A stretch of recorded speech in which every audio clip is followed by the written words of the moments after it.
hidup. Daripada sifat wujud sampai sifat wahdaniyah, 6 sifat tu.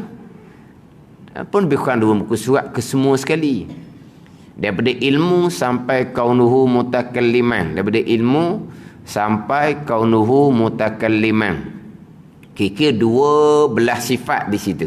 Daripada ilmu, hayah, sama, basar, kalam, kaunuhu yang 7 tu, 12 sifat semua sekali pun hampir 2 muka surat juga. Kudrah iradah saja 2 muka surat dah. Sebab apa? Panjang pembicaraan berkaitan dengan qada dan qada Allah di bawah pembicaraan kudrah dan iradah Allah Subhanahu wa ta'ala.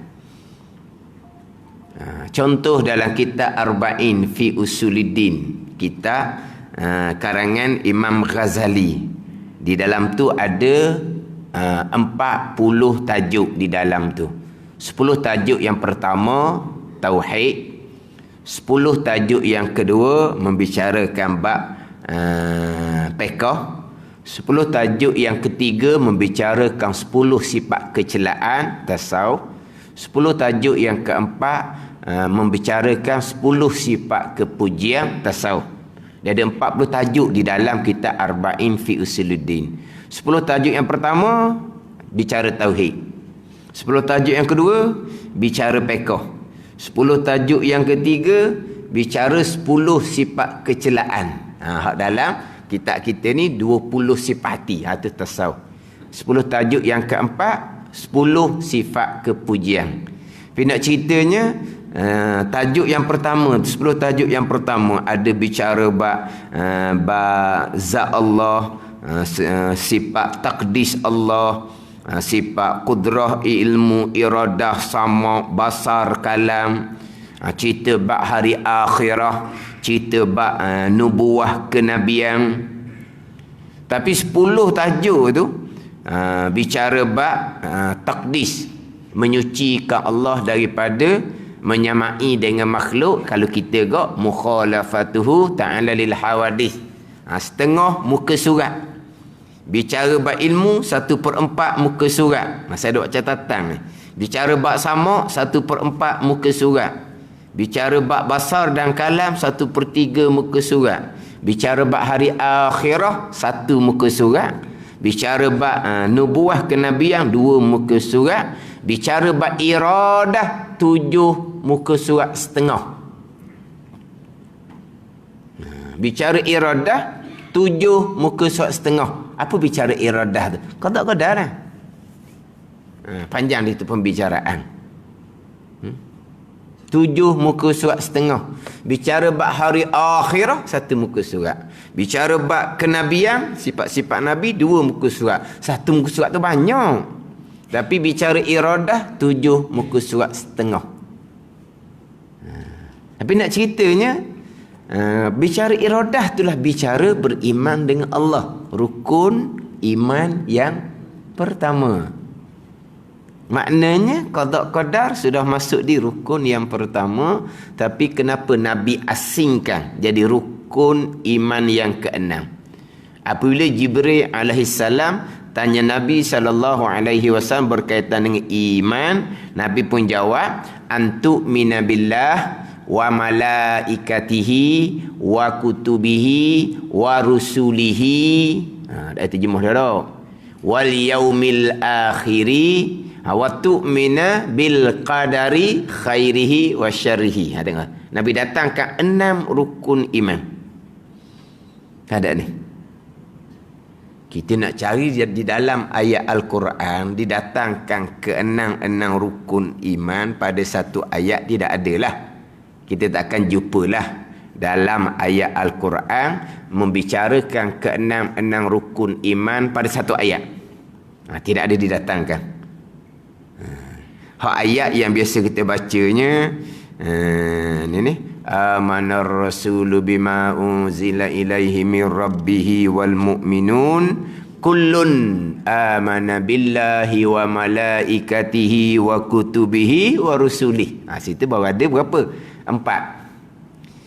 Kullun, tiap-tiap daripada rasul dan tiap-tiap daripada orang-orang yang beriman, amana beriman ia kullun dengan Allah dan malaikat dan kitab dan rasul.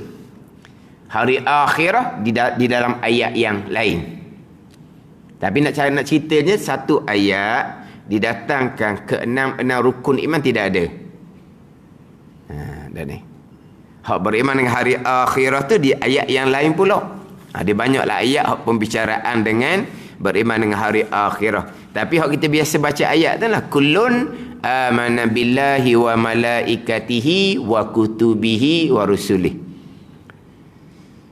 Ada satu ayat Allah Ta'ala berfirman, wa man yakfur billahi wa malaikatihi wa kutubihi wa rusulihi wal yaumil akhir faqad dalla dalalan ba'ida.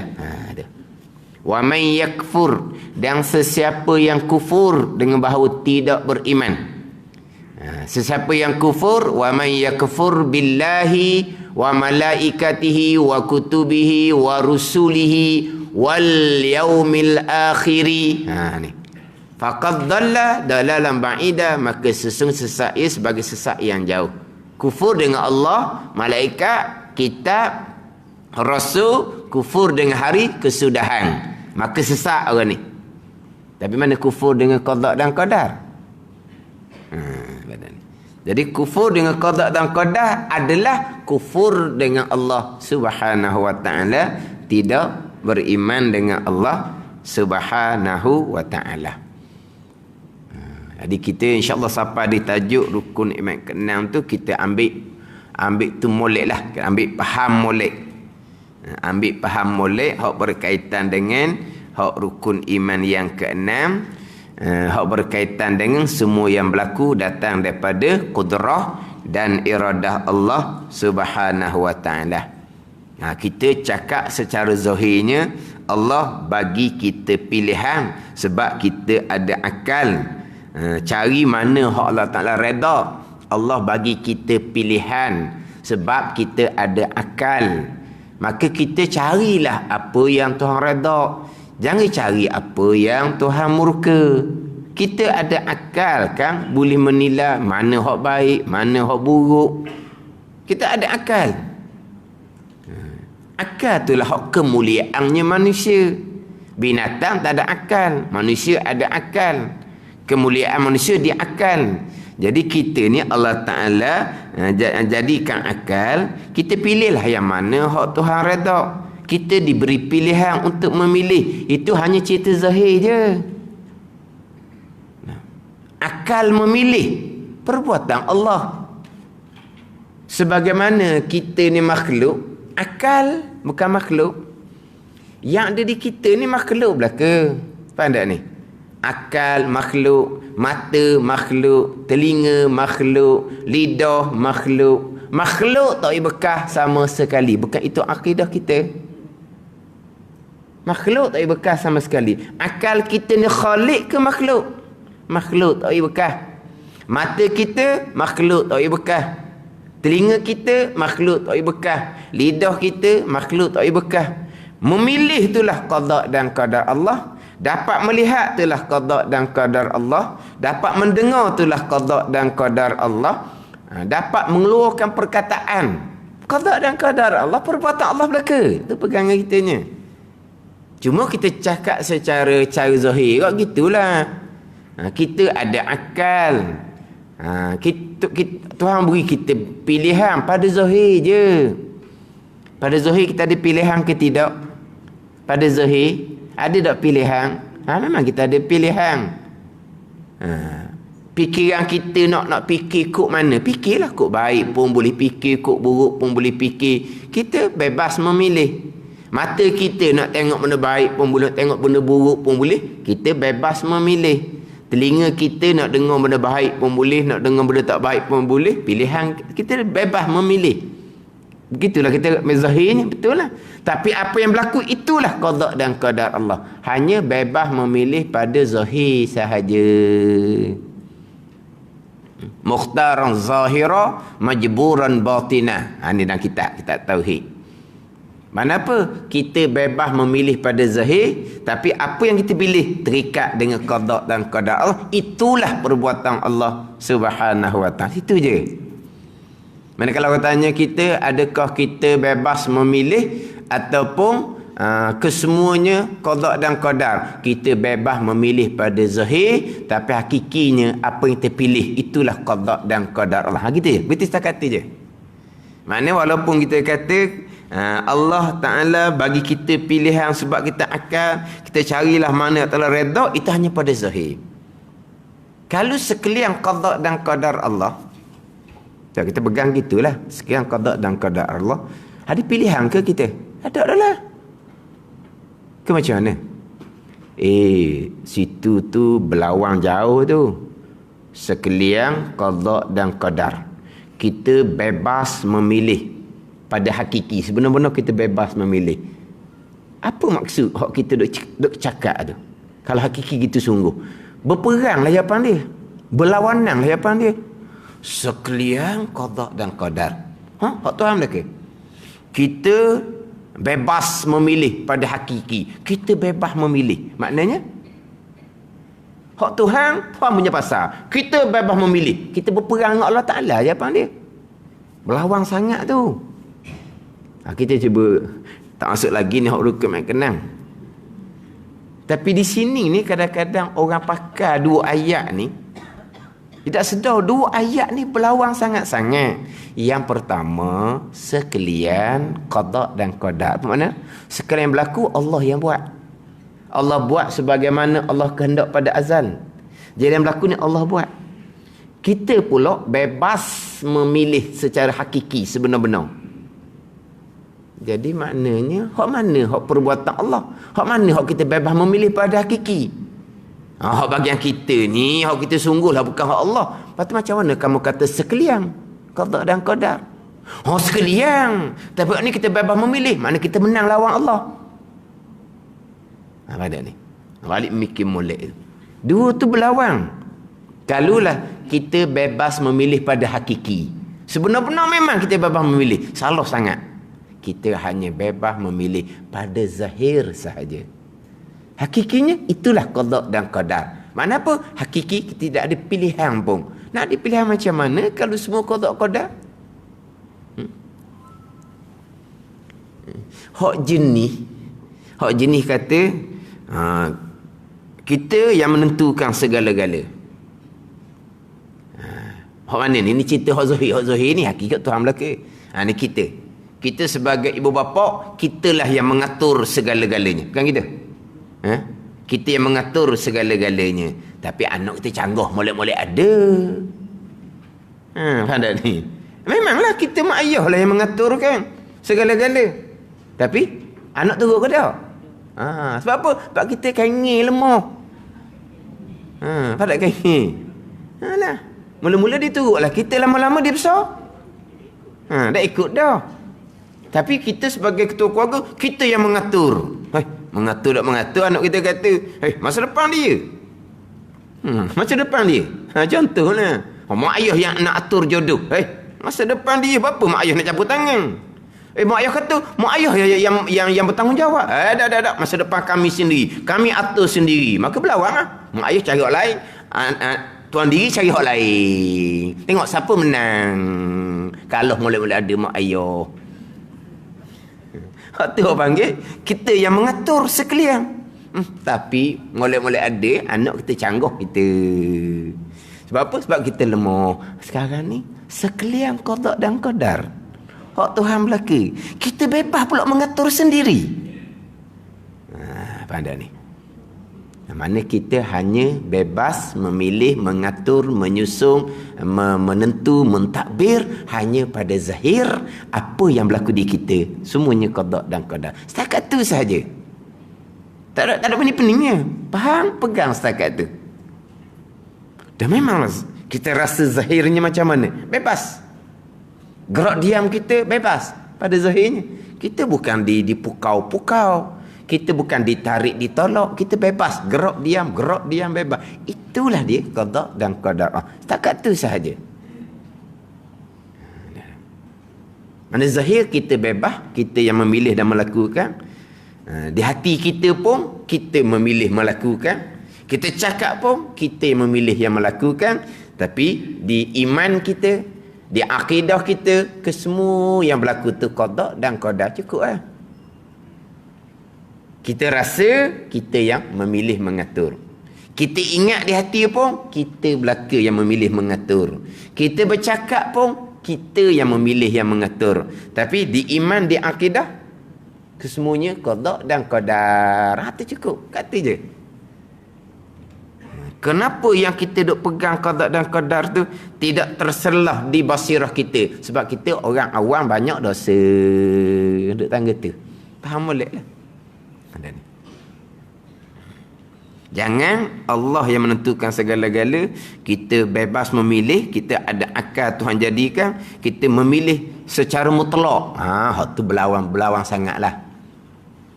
Dia kalau kita memilih secara mutlak, sebab Tuhan letak dah akal di kepala kita, akal tu memilih sendiri, maka rukun imannya Allah mengqadakkan sebahagian perkara sahaja. Kena duduk gitu. Sebahagian laginya tak ada qada Allah. Allah hanya mengetahui, Allah tidak mengqadakkan. Kita sendiri manusia yang menentu, yang menetapkan. Bukan qada Allah sekalian. Adakah rukun iman seumpama tu? Qada Allah sebahagian, qada Allah setengah. Tak, kita kata qada Allah sekalian. Dan sekalian, apa maksud sekalian? Hak Tuhan belaka lah. Itu maksud sekalian. Kalau kata rukun iman yang keenam, beriman dengan qada dan qadar akan sebahagian perkara. Sebahagian perkara lagi tidak ada qada dan qadar, Allah hanya mengetahui, sebab Allah serah dah kepada makhluk sendiri. Akal memilih menilai sendiri, bukan qada dan qadar. Upaya tenaga kita ni yang gerak di yang sendiri, bukan qada dan qadar, baru kena. Kalau rukun imannya qada dan qadar hanya sebahagian, tapi tidak seumpama tu. Dalam hadis Muslim Nabi bersabda, wabil qadari kullih, dan dengan qada dan qadar Allah sekalian. Sekalian tu lah. Jadi mana kita memilih dengan akal? Kita memilih dengan akal pada zahir, tapi apa yang berlaku itulah qada dan qadar Allah. Akal adalah makhluk, makhluk tak bekas sama sekali. Situ saja. Tak ada panjang-panjang pun. Baik, ini hanya cerita faham, pegang. Rasa di hati memang kita jauh nak rasa. Sebab kita orang awam yang banyak dosa. Orang rasa tu, itu orang yang ada maqam. Dia orang tak berdosa dah tu. Saya rasa ustaz kalau mokcik rasa, mokcik wali dah jadinya. Senyap dia kata apa? Dah, saya sebutlah kita ni berpegang bukan rasa. Ustaz mokcik rasa. Mokcik rasa, alhamdulillah lah mokcik siapa makan wali dah tu. Alhamdulillah lah. Orang makan wali dia dosa-dosa pun tak ada dah. Senyap dah punya kata apa? Dah. Dia ngaku dia rasa. Itu buat-buat, latih-latih, bukan rasa yang sebenar. Rasa yang sebenar di bahasa tak ada dah, Allah Ta'ala jua. Siapa tu maqam fanat, maqam awliya tu? Jawab mokcik rasa. Ada apa? Alhamdulillah mokcik. Itu pilihan Allah mokcik. Orang sampai maqam zauq ni, maqam rasa ni mokcik, orang yang Allah pilih segelintir sangat, kata Imam Ghazali kitab Minhaj. Segelintir sangat orang sampai tahap maqam zauq, maqam rasa ni. Itu awliya Allah. Alhamdulillah lah. Jangan nak jumpa dah kata wali di kalangan orang puan kata. Awliya ni, wali ni dia tidak maksum, tapi dia mahfuz. Allah Ta'ala pelihara daripada dosa. Jadi mokcik alhamdulillah berdosa pun tak ada dah, sampai maqam awliya dah. Senyap dah kat muka daripada tu. Rasa apa maksud dia rasa? Sebab dia ngaji peseng, pegang rasa. Tak rasa tak pegang. Tu salah sangat-sangat. Kita hanya cerita bab iman. Pada iman membenar hati. Iman at-tasdiqul qalbi. Ni membenar hati. Hati kita membenarkan sepenuhnya akan bahawa sekalian qada dan qadar. Itu iman. Rasa di hati itu maqam ihsan dia panggil. Itu bicara lain, itu kurniaan daripada Allah. Jadi kita kena faham satu-satu tu hak qada dan qadar Allah Subhanahu wa taala. Yang sebenarnya sudah masuk di bawah beriman dengan Allah Subhanahu wa taala. Yang kedua ni pula wajib percaya kita dengan segala malaikahnya. Malaikah bagi Allah Subhanahu wa taala. Wajib beriman dengan malaikah. Apa makna beriman dengan malaikah? Dalam kitab Dalilul Falihin, hak minggu lepas beriman dengan Allah pun saya baca dalam kitab Dalilul Falihin juga. Beriman dengan Allah ai bi annahu ta'ala wahidun fi zatihi wa sifati wa af'alihi. Saya baca minggu lepas. Beriman dengan Allah dengan bahawa beriman Allah esa pada zat, esa pada sifat, esa pada perbuatan. Dan beriman dengan malaikah ni pula, apa makna beriman dengan malaikah? Beriman bi annahum ibadullah, dengan bahawasanya malaikat ni hamba Allah, mukramun, yang dimuliakan oleh Allah. La ya'sunallaha ma amarahum wa yaf'aluna ma yu'marun. La ya'sunallaha ma amarahum tu ayat Al-Quran. Wa yaf'aluna ma yu'marun. Allah, mana malaikat yang tidak derhaka akan Allah, akan barang yang memerintah oleh Allah Ta'ala akan mereka itu, dan melakukan mereka itu malaikat akan perkara yang disuruh akan mereka itu oleh Allah. Malaikat ni siapa ni? Ibadullah, hamba Allah. Bi annahum ibadullahi mukramun, hamba Allah yang dimuliakan oleh Allah Subhanahu wa taala. Tapi dimulai dengan malaikat adalah hamba Allah. Faham hamba? Hamba. Siapa tuan? Alhamdulillahi rabbil alamin. Allah, Rabb, Allah, Tuan. Jadi malaikat ni ada hamba Allah, ibadullah, hamba Allah. Faham balik itu? Malaikat bukan penolong Allah. Malaikat bukan pekerja, petugas bagi Allah. Malaikat adalah hamba bagi Allah. Allah Rabb, Allah Tuan. Alhamdulillahi rabbil alamin. Kena faham situ pula. Jangan letak pula malaikat ni pembantu Allah, penolong Allah, yang menjalankan tugas secara hakiki. Yang menjalankan tugas secara hakiki ni. Tidak. Hak kata tugas-tugas menurunkan wahyu, menurunkan rezeki, meniupkan roh, mencabut roh, mencatat catatan kebaikan kejahatan.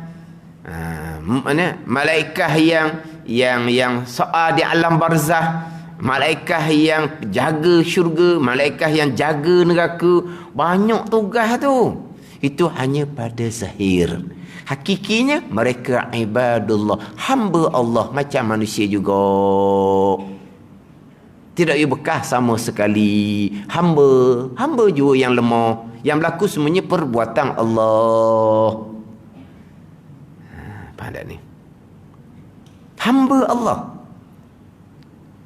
Dah kita cerita tugas malaikat, macam tugas kita lah. Apa tugas kita? Kita dilantik menjadi khalifah atas muka bumi. Apa tugas kitanya? Mengabdikan diri akan Allah Subhanahu wa taala. Apa tugas kitanya? Mentadbir bumi dengan hukum hakam Allah Subhanahu wa taala. Itu tugas kita. Tapi apa yang berlaku di kita itulah qada dan qadar Allah. Tugas malaikat, apa yang berlaku itulah qada dan qadar Allah. Malaikat sama, manusia sama, hamba Allah yang lemah, tidak ada sebarang perbuatan yang berlaku keesaan pada perbuatan. Hanya yang berlaku adalah perbuatan Allah. Sebab Khalik hanyalah Allah. Khalik hanyalah Allah. Allah khaliku kulli syai'. Allah yang menjadikan sekian perkara. Kita ni jangan faham Khalik Allah buat malaikat. Allah Khalik buat jin. Allah Khalik buat manusia. Dah. Allah Khalik bukan setakat buat malaikat, buat jin, buat manusia. Gerak diam malaikat pun Allah Khalik. Gerak diam jin pun Allah Khalik. Gerak diam manusia pun Allah Khalik. Semuanya perbuatan Allah. Bukan Allah Khalik apa? Allah yang menjadikan. Khalik ni Allah yang menjadikan. ialah malaikat makhluk Allah, Allah buat. Jin makhluk Allah, Allah buat. Manusia makhluk Allah, Allah buat. Tu aje kerjaan Allah. Lepas gerak diam malaikat, gerak diam jin, gerak diam manusia, sendiri dah. Sebab Allah letak dah upaya di malaikat. Allah letak dah upaya, faham upaya? Tenaga, kudrah, tenaga di jin. Allah letak dah upaya di manusia. Maka bukan Allah lah yang menggerak diamkan malaikat, jin dan manusia. Malaikat, jin, manusia yang gerak diam sendiri. Makna bukan keesaan pada perbuatan dah jadinya. Mensyirikkan Allah pada perbuatan. Allah Khalik bukan hanya pada menjadikan malaikat, jin dan manusia. Apa yang berlaku di malaikat, apa yang berlaku jin dan manusia, semuanya adalah Khalik, datang daripada Allah. Allah yang menjadikan segala-galanya. Makna diri malaikat, diri jin, diri manusia makhluk. Gerak diam malaikat, jin, manusia makhluk. Semuanya makhluk. Itu je. Kita kadang-kadang faham tu faham tak betul. Ya, memang kita akui Khalik hanyalah Allah. Manusia lemah. Nak buat semut seekor pun tak boleh. Semut. Saya nak sebut semut payah. Saya dah sebut semut semua. Orang kata tak ada semut ustaz. Semut. Semut. Tak ada semut. Serumuk halusnya. Ada serumuk halusnya. Tak ada serumuk. Terengganu tak ada. Tempat lain ada. Kan ada kan serumuk halusnya. Ada serumuk halus. Serumuk. Kita panggil semut. Semut payah nak sebut. Maknanya walaupun semut tu halus, manusia boleh buat ke tak? Tak, lemah. Allah yang buat. Jadi Allah Khaliknya hanya buat mana buat tu saja. Buat malaikat, buat jin, buat manusia, buat binatang, buat semut. Lepas tu hak berlaku gerak diam malaikat, jin, manusia, binatang tu ada dah Allah dah. Jadi makhluk Allah ni pada menjadikan malaikat, jin dan manusia saja. Gerak diam bukan makhluk Allah. Ada sendiri dah. Tu mensyirik pada perbuatan orang panggil. Pada ni. Bila sebut kata malaikat tu hamba Allah, makhluk yang lemah, yang tidak ada sebarang perbuatan. Kejut pula orang ni. Ni cerita lama dah lah. Malaikat pun ustaz tak ada bekas juga. Ingat ke manusia je tak ada bekasnya? Dah sekarang ni sebab apa manusia tak ada bekas? Sebab manusia makhluk lemah tak ada bekas. Dan malaikat makhluk ke tak? Malaikat makhluk juga. Tapi malaikat makhluk istimewa dia kata. Istimewa ke mana? Makhluk yang paling besar, malaikat. Makhluk yang paling banyak, malaikat. Malaikat ada keistimewaan dia. Apa istimewa malaikat? Malaikat kan menurunkan rezeki, menurunkan hujan. Kau tugas malaikat berlaku tu kan. Itu tugas macam kita lah juga sebagai hamba. Tugas kita mengabdikan diri akan Allah. Tapi apa yang berlaku di kita ni semuanya perbuatan Allah. Samalah apa yang berlaku daripada malaikat. Itulah perbuatan Allah. Jadi malaikat macam kita juga. Lah macam kita lah.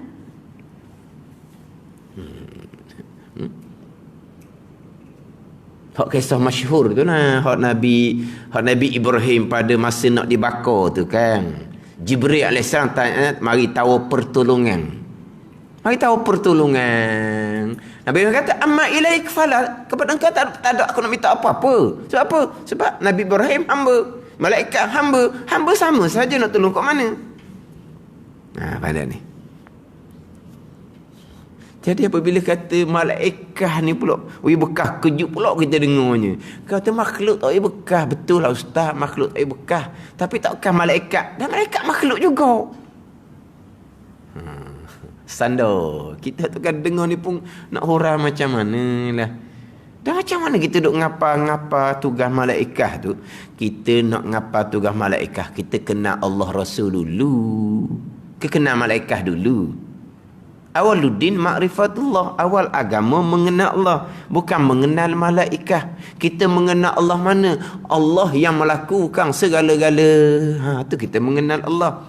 Allah yang keesaan pada perbuatan itu, kita mengenal Allah. Pergi kepada malaikat, malaikat ni makhluk Allah, hamba Allah, ibadullah. Jadi apa yang berlaku di malaikat semuanya perbuatan Allah. Sebab kita permulaan mengenal Allah, bukan mengenal malaikat. Jangan jadikan malaikat ni penolong pembantu Allah. Mana sifat istighna Allah, terkaya Allah, lepas Allah daripada segala-gala. Mana Allah sebagai Rabbil Alamin, Tuan bagi sekian perkara. Tuan apa perlu pada bantuan makhluk? Alam ni termasuk malaikat. Alam ni termasuk malaikat, jin dan manusia. Malaikat sama, jin sama, manusia sama, adalah marbub dipanggil. Yang direntah oleh Allah. Allah Rabb, Allah Tuan. Yang mengatur, yang menyusun, yang memerintah, yang menjadikan. Alam, malaikat, jin, manusia adalah marbub kepada Allah. Yang direntah, yang diatur, yang diperbuat oleh Allah Subhanahu wa ta'ala. Alam, marbub, tidak ada sebarang peranan. Kesemuanya adalah datang daripada Allah sebagai Rabb, sebagai Tuan. Tuan yang hakiki. Allah Tuan yang hakiki ni, hak dia belaka. Kita ni boleh sebut Tuan juga. Boleh sebut Tuan. Tapi Tuan yang majazi lah, letak lah. Kita sebagai Tuan. Kita majikan, tuan rumah. Kita tuan punya syarikat. Kita tuan rumah ni, tuan rumah hok orang-orang hok berkenaan lah. Tuan rumah. Dia tuan rumah. Tapi kerjaan dalam rumah dia tak buat pun. Pembantu rumah yang buat. Tukang kebun yang buat. Dah kamu tuan kan, kamu buat belaka lah. Tuang syarikat, tuang company. Tuang duduk bilik tu je, dah ambil akaun relax je. Dan kalau kamu tuang syarikat, semua kamu belakang. Ada pitu orang lain buat kerja, dalang orang lain buat kerja, luar orang lain buat kerja. Dia hak je dalang. Tuang. Tu tuang majazi letak nama. Allah tuang ni hak dia belaka. Perbuatan dia belaka. Aturan dia belaka. Tu tuan, Rabb, tuan yang hakiki dia panggil. Tuan yang sebenar-benar. Kita tuan juga. Tapi tuan majazi. Panggil tuan lah kitanya. Ni, kita tuan kepada tubuh kita. Kita tuan. Kita tuan kepada harta kita. Kita tuan. Sebut tuan. Tapi bukan hak kita sebenar-benarnya. Tapi boleh panggil tuan. Siapa tuan harta ni? Siapa tuan tanah ni? Siapa tuan rumah? Kitalah tuan. Tapi majazi bukan hakiki. Allah Rabbil Alamin, Tuan yang hakiki. Hak dia belaka.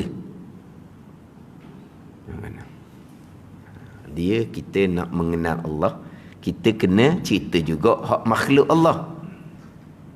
Jadi Allah Tuan. Kita makhluk Tuan juga. Kita kena, Allah Tuan ni Tuan yang sebenar-benar. Kita makhluk Tuan, Tuan ni Tuan letak nama je. Orang lain tak boleh kosek.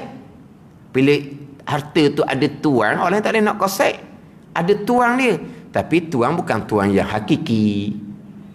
Letak nama tuan. Tapi Allah Ta'ala tuan yang hakiki, hak dia belaka.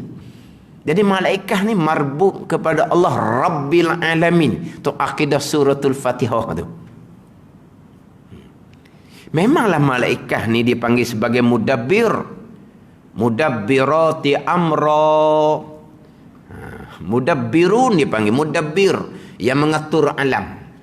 Mana mudabbirnya? 4. Jibril, Mikail, Israfil, Izrail. Ni mudabbir dia panggil. Mudabbirati amra, yang mengatur pekerjaan alam. Tapi itu kan mudabbir hakiki. Mudabbir hakiki Allah Ta'ala. Yudabbirul amra minas sama'. Ada nasa sejadah. Yudabbirul amra minas sama'.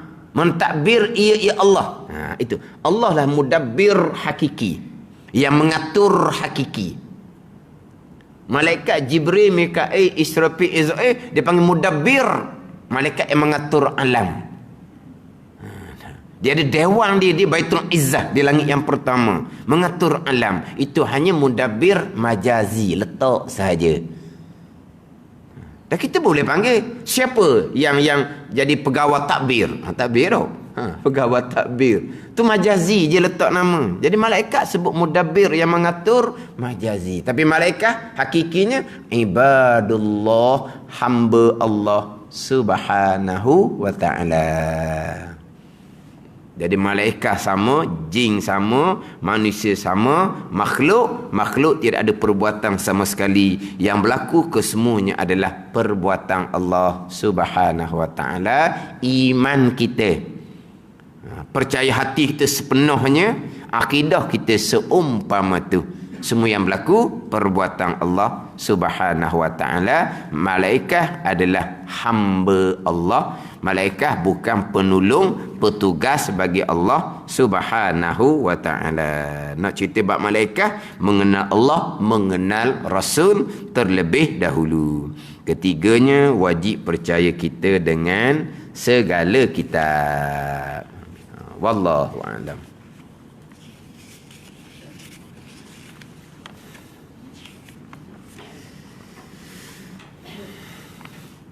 Kadang-kadang kita ni permulaan tu payah nak faham. Boleh dah pegang molek, tiba-tiba ada pula yang bawa, kena rasa. Susah pula jadi nak rasa macam mana kata.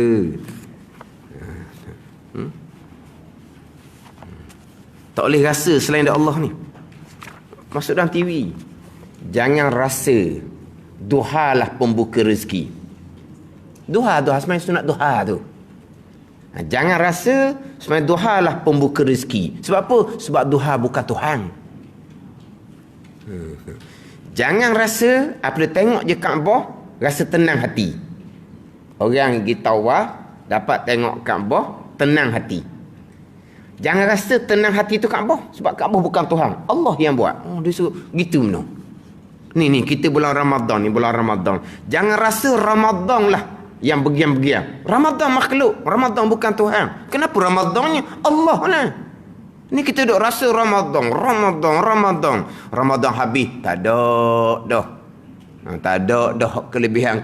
Sebab apa? Habis dah Ramadan. Masuk Ramadan ni lah. Jadi kita rasa Ramadan lah. Walau Ramadan bukan Tuhan. Ramadan makhluk. Kenapa rasa Ramadan? Salah. Apa benda lain nak bawa? Masuk dalam TV. Cakap punyalah lembut je bercakap. Rebah orang dengar. Pening orang pula dengarnya. Kan orang kan, dia semain duha. Alhamdulillah. Jadi rezeki dia murah. Lepas tu dia pun rasalah, oh ni murah rezeki ni, mari daripada pembuka rezeki semain sunat duha lah ni. Oh salah seumpama tu. Jangan rasa, sebab apa? Kena rasa Allah Ta'ala juga. Nak rasa tadi tu lah, hak makam awliya tadi tu. Itu hak rasanya.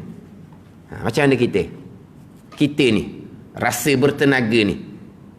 Kita ke Allah Ta'ala yang buat kita bertenaga? Pagi-pagi ni rasa bertenaga lagi kan? Kita rasa dorok dah. Pagi ni masih lagi rasa bertenaga. Sebab apa kita rasa bertenaga? Sebab kita makan sahur lalu. Pandai lalu. Bukan lalu gemari tu. Selera. Dia makan sahurnya selera. Jadi kita rasa bertenaga. Sebab apa? Sebab kita selera makan sahur. Memang kita rasa kepada makhluk. Salah ke? Tak ada salah-salahnya. Sekarang ni kita rasa selesa sejuk ni. Ekong mana ni? Kita rasa ekong lah yang menjadikan kita rasa selesa sejuk. Walau ekong makhluk tak payah bekas. Sejuk kita sekarang ni perbuatan Allah. Tapi kita rasanya rasa ekong lah. Tak ada salah tu. Jadi kalau nak rasa kata semain duha lah pembuka rezeki, tak ada salahnya. Nak rasa bahawa Kaabah tu lah apabila tengok yang menjadikan kita tenang, tak ada salah apa buat tu. Ni jangan rasa, biar hadir Allah Ta'ala juga. Jangan rasa makhluk. Nak cerita apa? Masuk dalam TV pula, cakap pula halus je. Hak tukang kapik, hak jual heboh pula, hak mahu utik agama dah molek lepas tu hak tukang tapih di TV tu, siapa tapih tak tahulah. Jadi masuk hak bawakan yang mengelirukan seumpama tu.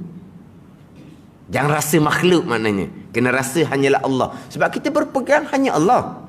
Makhluk tak bekas. Kenapa nak rasa makhluk? Kena rasa Allah mana. Rasa zauq ni adalah maqam aulia, bukan maqam kita, bukan bubuh kita. Kena faham situ. Tak nak buat tu, tak nak paksa tu. Tak nak paksa tu. Dan kita Hikam sudah menyatakan bahawa kaifa tasyuku qalbun suraru aqwani mutabi'atun fi mir'ati. Tidak akan terbuka. Tak akan terbuka hati. Tak akan sampai makam zauq, tidak akan sampai makam syuhud selagi gambaran makhluk tertobong di cermin mata hati kita. Gambaran makhluk. Apa? Diri kita, kerjaan kita, harta kita, anak pinak kita, ni semua-semua kita ni tertobong. Apa tertobong? Ni tercop di cermin mata hati kita. Tak akan terbuka. Ke tak ada ni gambaran makhluk dalam hati kita ni? Apa tak adanya? Kita bukan masalah gambaran makhluk. Kita diselimuti dengan dosa-dosa. Bukan hanya gambaran makhluk sahaja. Tapi nak ceritanya, bila cermin mata hati kita ni tertobok dengan gambaran makhluk, Syekh Ibn Athaillah As-Sakandari kata, tidak akan terbuka hati. Nak rasa tak akan dapat rasa. Tapi salah ke gambaran makhluk tertobok hati? Tak salah. Tapi hati banyak lalai. Hati banyak ingat kepada hak ada di cermin hati ni. Hati ingat apa? Ingat kerja buat kita, harta benda kita, anak cucu kita. Semayang je, marilah. Ingatlah. Sebab apa ingat? Ni duduk sini. Tertabak di cermin mata hati. Sebelum semayang, tak mari. Tengah semayang, mari. Sebab apa? Ni duduk sini dah. Ada ni. Jadi macam mana sahabat semayang? Lenyap segala-gala. Ni tak ada di hati mereka, melainkan hanya Allah. Macam nak sampai maqam? Itu maqam sahabat, maqam baqa. Kurnia Allah Ta'ala tu. Lepas tu kata kena inzil manazilha. Letak pada tempat dia. Jangan letak kucar gitu. Letak pada tempat. Masuk dalam TV ni ramai mana waktu kan dengar. Jadi banyak pasien gitu lah ni. Pasien rasa lah apalah. Lepas tu orang share benda kita. Ini apa kan? Mutiara kata. Share. Jangan share benda-benda ngarut gitu. Tapi dia comel tu ni. Jangan rasa. Kena rasa Allah Ta'ala saja. Comel. Kita hanya berpegang. Semuanya Allah Ta'ala. Iman jua. Kita bukan masalah nak rasa. Iman kita pun lemah. Tuan uji kita, hilang sabar. Tuan uji kita, hilang syukur. Tuan uji dengan musibah, hilang sabar. Tuan uji dengan kesenangan, hilang syukur. Lupa ke Tuhan?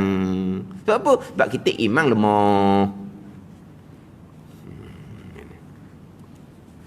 Iman ni bukan duduk sini.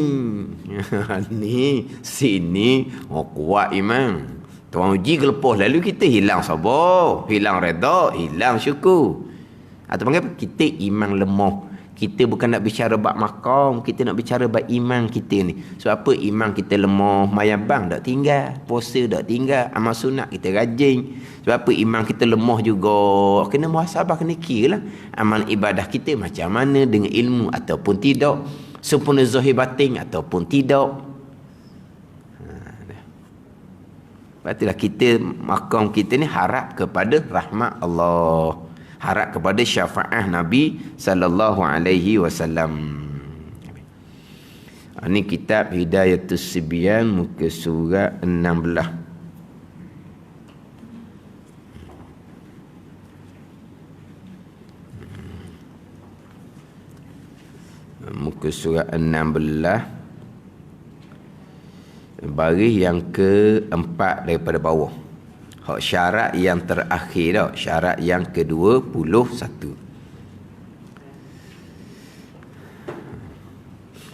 Qala al-muallifu rahimahullahu ta'ala wa nafa'ana bi'ulumihi amin. Dan wajib dimuqaranah. Artinya erti muqaranah. Muqaranah tu bahasa Arab. Disertakan niat sembahyang itu dengan takbiratul ihram.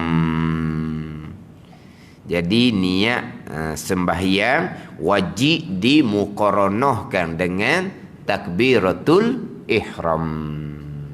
Itu syarat yang ke-21. Kemudian didatangkan berkaitan dengan muqaranah. Ketahui olehmu bahawasanya istihdar dan muqaranah itu terbahagi dua bahagi. Istihdar, lepas tu muqaranah. Istihdar ni hadir hati.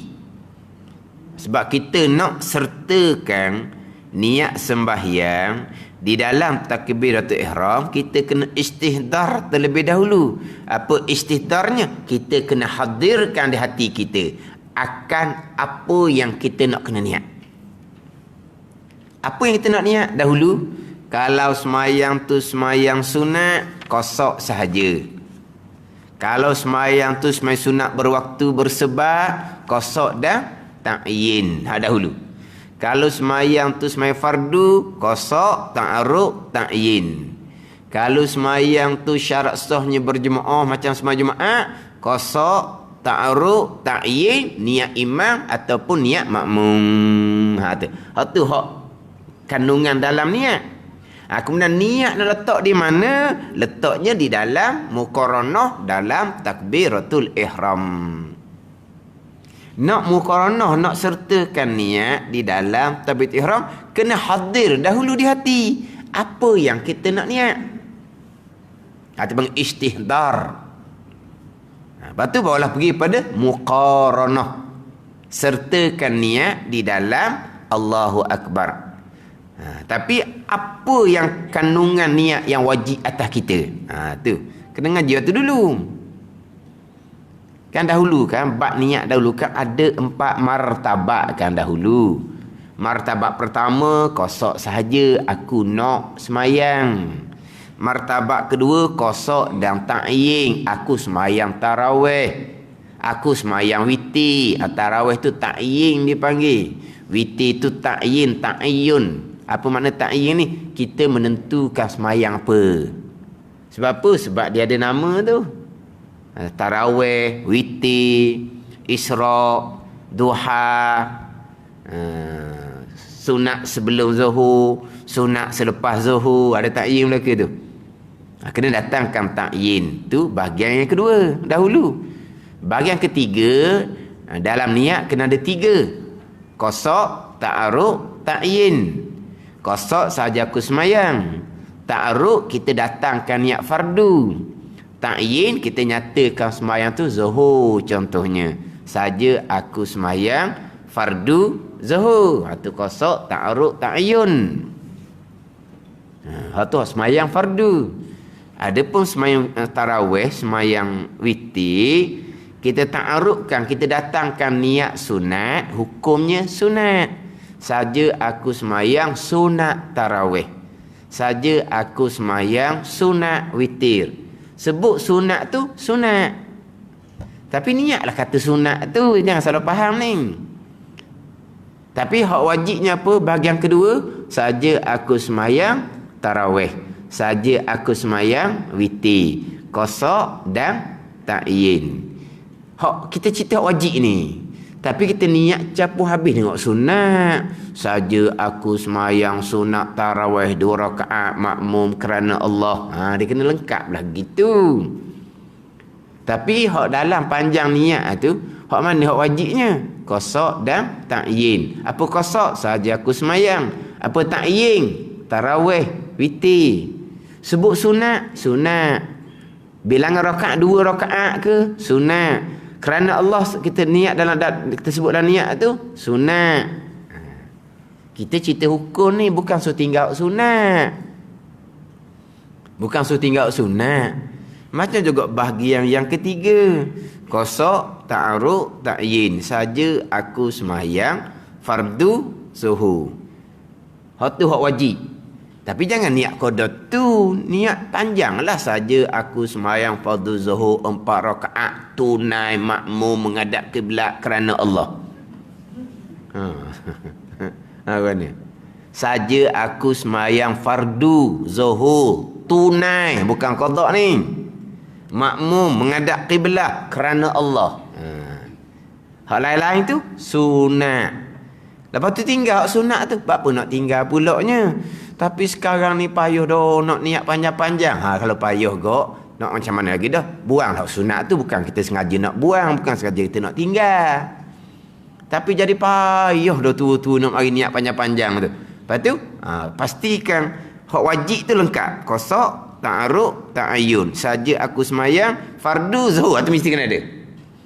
Tunai. Allah, tunai ni. Boleh tak kita nak tinggal? Tinggal rugilah sebab dia sunat. Tapi bukan saja nak tinggal ni. Payah sangat. Dia takbir jadi sekali, tak jadi dua kali. Kalau dah ada kerana, tinggallah. Dah ada kerana. Bukan saja nak buang. Bukan saja nak tinggal. Bukan sengaja nak tinggal niat adaan tunai tu. Tapi payah nak mari niat. Tak apalah. Tinggallah tu. Sebab kita payah dah jadinya. Tapi oleh kerana ada ketika kita kena potong niat awak panjang, ilmu kena ada. Jangan kita terpotong hak wajib. Terpotong hak wajib saja aku semayang zuhur. Tinggal fardu zuhur. Fardu lagi panjang, saya tinggal fardu tak sah. Sebab ta'aruk tu wajib.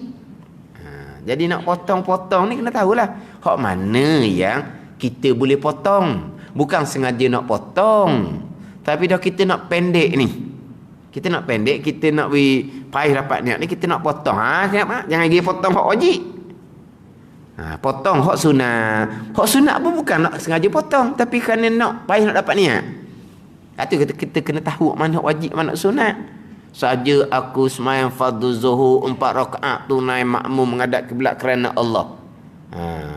Apa dia senyum ni? Apa menghadap kiblat? Sunat niat menghadap kiblat tu. Lah niat sebut menghadap kiblat tu sunat. Kita menghadap kiblat sungguh-sungguh itu syarat sah semayang. Tak menghadap kiblat semayang tidak sah. Niat menghadap kiblat tu. Itu sunat. Kita semayang kerana Allah, wajib ikhlas tu. Tapi kita niat kerana Allah tu sunat. Kita sebut dah niat kerana Allah tu sunat.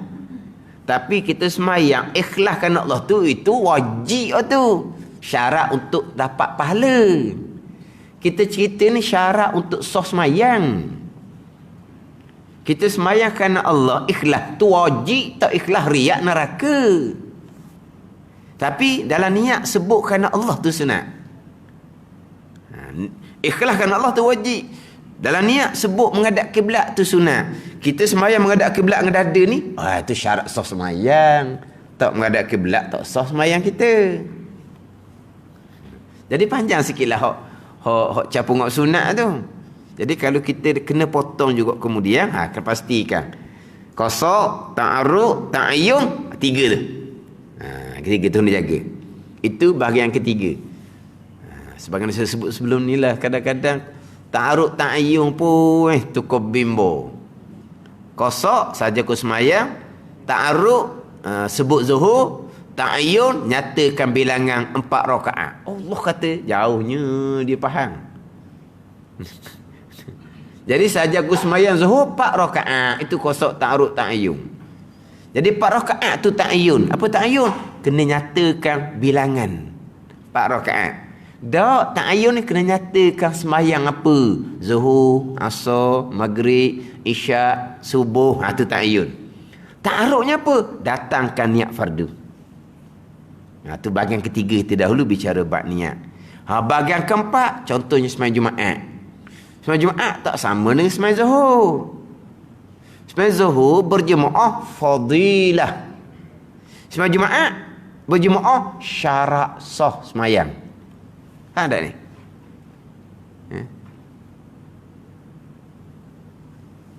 Berjemaah semayang Jumaat syarat sah semayang. Dia bukan fadilah. Semayang zuhur berjemaah fadilah 27. Semayang berjemaah Jumaat syarat sah. Itu satu syarat sah. Dia banyak lagi syarat sah yang lain. Kena 40 orang. Kena dahulukan 2 khutbah. Itu syarat untuk sah Jumaat. Bukan hanya berjemaah. Kena 40 orang. Kalau kata berjemaah saja syarat sahnya, kita boleh berjemaah di rumah kita, boleh. Dia 3-4 orang rumah kita ada dah orang lelakinya. Tak boleh, dia kena 40 orang. 40 orang tu atas pandangan muktamad lah. Dia ada pandangan sampai ke 14-15 pandangan berkaitan dengan bilangan Jumaat. Sebab tu masa mula-mula PKP dilonggarkan tu, dia pakai ni. Boleh pakai tu 4 orang ke, 8 orang ke, 12 orang ke, 20 orang ke. Boleh pakai belaka lah. Dia banyak pandangan di situ. Hak berkaitan dengan syarat sah bilangan. Tu syarat sah bilangan pula. Tapi pandangan muktamad dalam mazhab Syafi'i syarat sah bilangan 40. Tapi apabila dalam keadaan darurah qawi itu kan, maka dia ambil lah 4 orang, 8 orang, 12 orang boleh belaka tu. Tapi nak ceritanya bilangan tu syarat sah lain pula. Berjamaah syarat sah lain pula. Ni ada orang dia pergi mai Jumaat. Tu imam bergili-gili. Kenalah minggu tu imam hak dia tak berkenan. Kalau dia tahu dah tu imam minggu tu imam dia bertugas, dia akan pergi Jumaat di masjid lain lah. Kan kalau Terengganu kan masjid dekat-dekat je kan. Boleh pergi masjid mana-mana pun. Kena-kena minggu tu imam yang tak berkenan tu jadi tu imam Jumaat. Lepas tu macam mana? Nak undur balik tak boleh dah. Orang nak semayang dah ni. Saya pun semayang Jumaat seorang, dia kata. Ada semayang Jumaat seorang? Ada semayang Jumaat seorang? Dah, semayang Jumaat syarat sahnya berjemaah. Mana ada seorang? Kena tu imam saya tak berkenan. Lepas tu saya semayang zuhur seorang. Semayang zuhur seorang dah apa? Sebab berjemaah fadilah, bukan syarat sah semayang. Dia pergi semayang satu masjid, tengok tu imam saya tak berkenan. Dia pun semayang zuhur seorang. Tak ada fadilat berjemaah. Ni semayang Jumaat seorang. Kata Jumaat lain, zuhur lain. Jadi Jumaat syarat sahnya berjemaah. Jadi dan niat kena ada 4. Qasa, ta'arud, ta'ayyud dan niat berjemaah. Saja aku semayang fardu Jumaat imam kalau jadi imam. Saja aku semayang fardu Jumaat makmum kalau kita jadi makmum. Itu 4 bahagian. Tu nak kena tahu kemudian. Nak muqaranahnya di mana? Di dalam takbiratul ihram. Dia masa yang singkat takbiratul ihram ni. Dia tak sama dengan niat puasa. Niat puasa ni niatnya daripada maghrib sampailah kepada subuh. Panjang. Daripada maghrib sampai ke subuh. Masa yang kita berniat. Maknanya dung tembok atas bukit tu masuk waktu maghrib. Tembok atas bukit pun kita ada jam sekarang ni kau tengok kau jam tu takut tersalah. Sebab hak tembok atas bukit tu manusia. Ada manusia. Apabila manusia tak lepas daripada kesilapan. Dung bunyi atas bukit tu kau tengoklah. Yelah, lapar tu lapar. Dan kita pula sunat bersegera buka. Sunat bersegera buka. Kau dah sunat pun kita bersegera. Macam mana? Sunat bersegera buka. Dalam harat sunat apa? Kita nak tunggu bila? Lagi lapar dah ni kan. Itu di antara dipanggil hukum Allah yang bersesuaian dengan nafsu. Hukum Allah yang bersesuaian dengan nafsu di antaranya sunat segera berbuka. Nafsu memang setuju. Sunat lewatkan sahur. Nafsu pula setuju. Awal-awal sahur letih pagi siang hari. Ada ni dia panggil hukum syarak yang sesuai dengan nafsu, yang selarah dengan nafsu. Mana di antara lagi hukum agama yang sesuai dengan nafsu, yang selarah dengan nafsu. Apa dia? Berkahwin. Berkahwin tu perintah agama. Sesuai dengan nafsu? Memanglah sesuai dengan nafsu. Selarah dengan nafsu. Jadi segera berbuka ni memang selarah dengan nafsu. Tapi segera tak segera pun tengok sikit. Takut.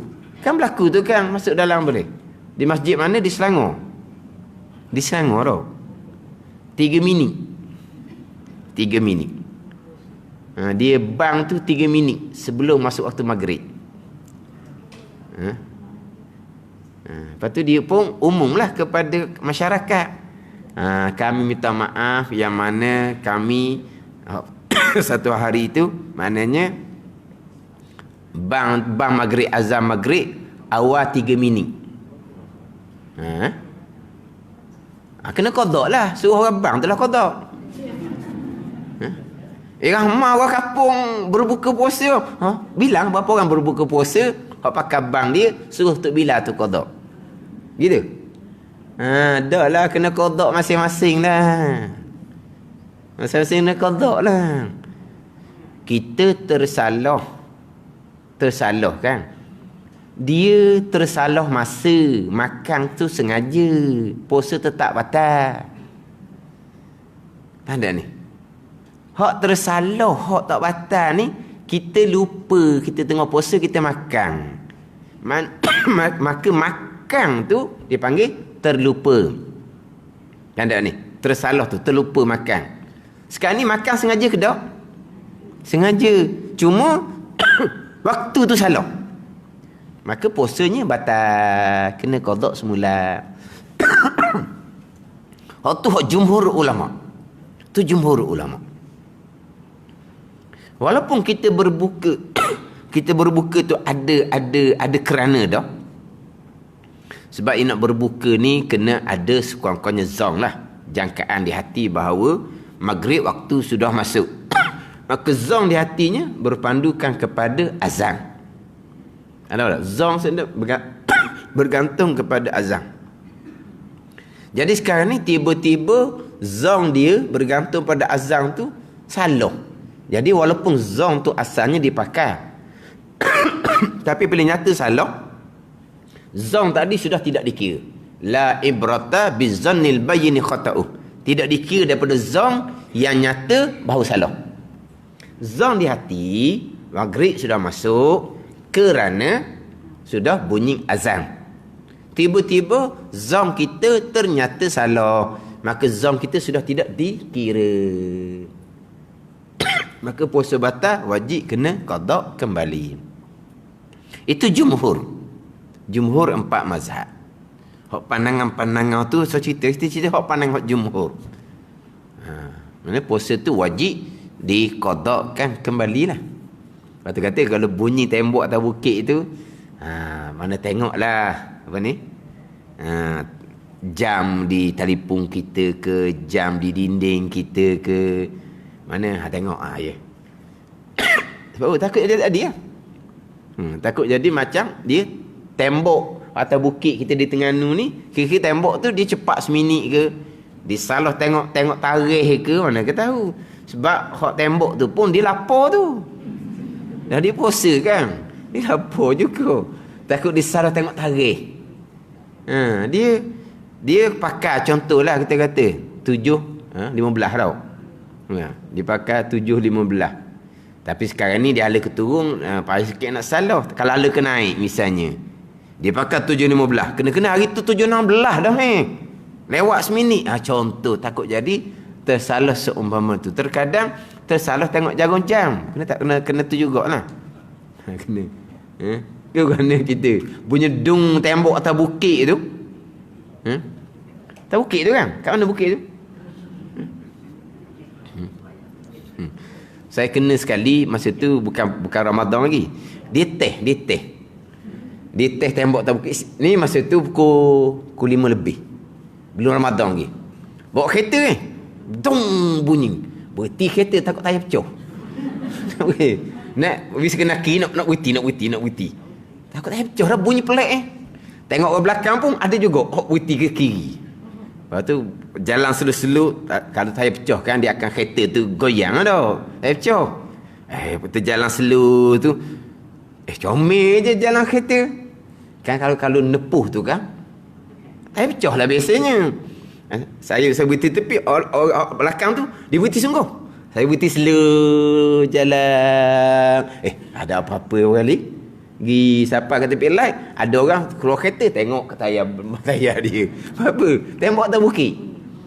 Kejut lah kereta, kejut lah tengok laju-laju takut dia pecah. Waktu dia berlatih tu pukul 5, ada benda tu kan bulan Ramadan, dia berlatih. Dulu pernah sekali rasa tak? Pernah Terengganu kita Hak di tembok tu awal. Pernah kata kena jaga-jaga. Sebab kalaulah ternyata salah kemudian, maka puasa tu wajib diqadakkan, batal lah. Dia batal. Ada ni. Ia tak sama dengan makan sahur. Makan sahur lain. Dia syok makan sahur tak apa. Sebab sahur ni dia asal malam. Berbuka tak boleh sebab dia asal siang. Siang tak boleh makan lagi. Ada ni. Syok tak boleh nak buka. Kalau kita buka, maghrib ke tidak, kita buka juga. Hukumnya haram. Kita pun periksa waktu. Maghrib masuk dah. Puasa sah. Periksa, maghrib tak masuk lagi, puasa batal. Periksa, tak jumpa jawapan, batal juga. Sebab asalnya siang hari. Berbeza dengan sahur. Sahur asalnya malam boleh makan. Ada ni, dia berbeza. Ada ni. Cuma sahur ni kalau kita makan, cek waktu pula. Kamu makan tu subuh dah tu, puasa tu batal. Ada ni. Kalau kita cek kemudian, kita ni cerita hukum ni. Kita sekarang ni sahur ke, berbuka ke, sekarang ni bukan zaman dulu. Benda ada depan belaka dah, masa dia ada belaka dah. Mana kalau cerita syok tak boleh berbuka, kena pastikan. Bukan yakin, zam pun tak apa dah. Sebab apa? Bila berbuka, dia hukum asal siang, barulah datang maghrib malam. Jadi hukum asal siang tak boleh makan. Sahur hukum asal malam boleh makan.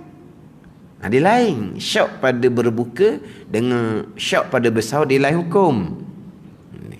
Jadi makna kalau ini sekarang bukan syok, sekarang kita zon dah. Sebab pergi atas bukit tu tembok, makna kita zon di hati masuk waktu maghrib. Tapi kita tengok sikit lagi. Lapar sangat, tak apalah. Sebab apa? Kita ada tempat dah kita zon. Sebab tu hak tembok atas bukit tu. Tapi kalau ternyata salah, puasa batal. Macam hak ikut bank tu lah, 3 minit tu. Allah, patutnya takkanlah orang di daerah, di kampung tu, di Tamang tu, takkan tak ada jam lain. 3 minit. Kecoh jadi dalam FB. Memanglah mufti menyatakan bahawa wajib diqadakkan kembali. Itu pandangan jumhur ulama lah tu. Jadi kita waktu niat puasa ni maghrib saja masuk waktu, sampailah kepada subuh, waktu dia panjang. Hak niat puasa. Kemudian niat puasa ni, kita bicara dah dulu ketika bicara bab niat semayang dahulu, kita bicara dah. Niat puasa dia tak sama dengan niat sembahyang. Niat, kita pergi pada niat sembahyang fardu, zuhur, qasar, ta'aruf, ta'ayyun. Saja aku sembahyang fardu zuhur. Adapun puasa Ramadan, puasa fardu, yang wajibnya qasar dan ta'ayyun saja. Aku puasa Ramadan cukup. Sebut fardu Ramadan sunat. Ta'aruf fardu tu sunat. Hak wajibnya nawaitu sauma Ramadan. Saja aku puasa qasar Ramadan ta'yin. Ada ni. Nawaitu sauma Ramadan. Nawaitu sauma fardi Ramadan. Niat fardu sunat. Zuhur niat fardu wajib. Dia ada beza situ. Hak kita niat panjang tu, nawaitu sauma ghadin an adai fardi Ramadan hazihi sanah lillahi ta'ala. Hazihi sanah tak senyum pula. Kalau sebut kata niat sembahyang menghadap kiblat, senyum. Niat kata sembahyang menghadap kiblat, senyum gitu. Niat hazihi sanah, tahun ini memanglah puasa tahun ni, takkan tahun depan pula. Tahun ni lah puasanya, kan panjang tu kan. Nawaitu sauma ghadin an adai fardi Ramadan hazihi sanah lillahi ta'ala. Hak panjang-panjang tu sunat. Hak wajibnya saja aku puasa qasar Ramadan ta'yin. Hak tu hak wajib. Jadi dia sembahyang fardu dengan puasa fardu ni, sembahyang fardu 3, qasar, ta'aruf, ta'yin. Puasa fardu 2, qasar dan ta'yin. Ta'aruf sunat. Ni cerita hukum. Hak sunat jangan tinggal. Saja aku puasa esok hari. Niat esok hari sunat. menunaikan. Niat ada sunat. Fardu Ramadan. Niat fardu sunat. Niat lah. Jangan tinggal. Tapi hak kena niatnya qasa dan ta'yin jua saja aku puasa Ramadan. Kalau kita sembahyang sunat, witir, tarawih dan witir, dia kena qasa dan ta'yin. Tapi kalau puasa sunat Isnin kami, semayang sunat, tarawih, witir, qasa saja aku semayang. Tarawih, ta'yin. Witir, ta'yin. Ada ni? Wajib ya? Adapun kalau puasa sunat, puasa Isnin, puasa kami, puasa 6 Syawal, hak wajibnya qasa aja. Aku nak puasa. Ta'yinkan nama Isnin, sunat. Ta'yinkan nama kami, sunat. Ta'yinkan nama 6 Syawal, sunat. Hak wajibnya aku nak puasa. Gitu ya. Jadi Isnin, jadi kami, jadi 6 Syawal. Tak wajib ta'yin, tak wajib sebut Isnin kami. Tapi nak comelnya, saja aku puasa sunat hari Isnin esok hari kerana Allah. Itu comel. Saja aku puasa sunat hari Khamis esok hari kerana Allah. Saja aku puasa sunat 6 Syawal esok hari kerana Allah. Itu baru comel ni. Tapi hak wajibnya, aku nak puasa esok hari Isnin, boleh pahala sunat Isnin. Esok hari kami, boleh pahala sunat kami. Dia gitu je. Tapi kita ta'yin lah Isnin Khamis 6 Syawal tu. Tapi nak ceritanya, tak sama dengan ta'yinkan tarawih. Tak sama dengan ta'yinkan nama sunat witir. Dengan ta'yinkan Isnin Khamis, ta'yin tarawih witir tu wajib. Saja aku semayang sunat, tak niat tarawih, jadi sunat mutlak, tak sah di tarawih. Kita ikut orang main tarawih ni. Kita Allah Akbar, saja aku semayang. Tak akan jadi tarawih. Jadi semayang sunat mutlak jua. Sebab kita wajib kena ta'yinkan nama tarawih. Baru sah semayang sunat tarawih. Tapi ta'yinkan nama Isnin, ta'yinkan nama kami pada puasa sunat, tak wajib. Ada ni. Apabila nama puasa 6 tu tak wajib sebut, atas pandangan ni lah, puasa qada boleh kapuh dengan puasa nang apa himpun boleh kan? Sebab apa? Sebab puasa nang ni tak sebut nama pun tak apa. Puasa qada wajib sebut nama. Puasa nang tak wajib sebut nama. Jadi hak tak wajib sebut nama ni nak tupang. Jadi puasa nang nak tupang dalam puasa qada sah atas pandangan muktamad dalam mazhab Syafi'i. Tapi pandangan kedua dalam mazhab Syafi'i, puasa Isnin, puasa Khamis, puasa 6 Syawal wajib ta'yin. Wajib. Kena sebut Isnin, kena sebut Khamis baru sah. Kena sebut 6 Syawal baru sah. Kalau wajib ta'yin, qada wajib ta'yin, puasa 6 wajib ta'yin, tak boleh nak pergi dah lah, tak nak campur dah lah. Sebab apa? Sebab ada hak masing-masing. Puasa 6, puasa qada hak dia. Puasa 6 ada nama sendiri, hak dia. Maka tak boleh nak ipung. Macam contoh, semayang fardu zuhur wajib tak ta'yin? Wajib ta'yin. Semayang qabliyah zuhur wajib tak ta'yin? Wajib ta'yin. Boleh tak semayang fardu zuhur nak ipung dengan qabliyah zuhur? Tak boleh, sebab dia ta'yin masing-masing, ada nama masing-masing. Mana boleh himpun? Sekarang kita kata kita semayang qada. Semayang qada wajib ta'yin. Semayang duha wajib ta'yin tak? Semayang duha wajib tak ta'yin? Wajib. Boleh himpun tak dua ni? Tak boleh. Mana boleh himpun? Dia ada ta'yin sendiri, ada nama dia sendiri kan? Mana boleh himpun gitu? Himpun tak sah semayang tu. Sebab dia wajib ta'yin. Jadi, semayang qada wajib ta'yin, semayang duha wajib ta'yin, semayang isra' wajib ta'yin, semayang tarawih wajib ta'yin, semayang witir wajib ta'yin. Nak campur dua tak boleh dah lah, sebab dia nama masing-masing dah. Berbeza dengan puasa qada. Puasa qada wajib ta'yin, puasa 6 tak wajib ta'yin. Atas pandangan muktamad, maka boleh masuk. Tapi pandangan dhaif kata puasa 6 wajib ta'yin juga. Tak ta'yin tak jadi puasa 6. Kalau puasa 6 wajib ta'yin juga, puasa qada memang wajib ta'yin lah.